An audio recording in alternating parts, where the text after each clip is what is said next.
You cannot understand Augustine's just war theory without his theology. So here's the framework underneath it.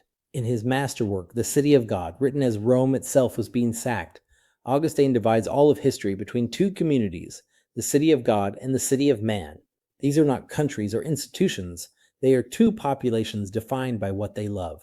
The city of God is constituted by love of God to the point of contempt for self. The city of man, by love of self, to the point of contempt for God. And in this present age, the two are mixed together, because no human institution, not even the church, is purely built on the love of God. From this comes Augustine's most explosive claim: no earthly state is truly just.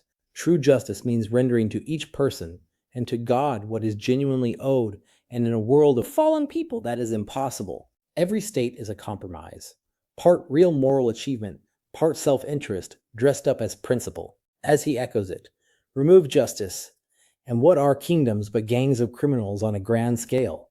Now sit with how that cuts two ways. It disciplines every nation that wants to sanctify its own wars. No state gets to call its violence holy just because it claims to be God's instrument. But it does not collapse into pacifism either, because if we wait for a perfectly just state before we ever fight, we will wait forever. So what is the most a state can actually achieve in a fallen world?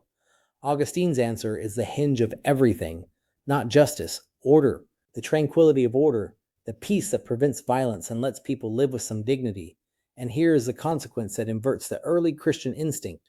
If the state's job is to protect its people, then refusing to use force against those who threaten them can itself be a moral failure. A ruler who lets the innocent be slaughtered when force could have stopped it has not shown superior virtue.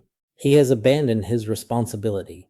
That single move carries Augustine from war as merely permitted to war as, sometimes, a duty.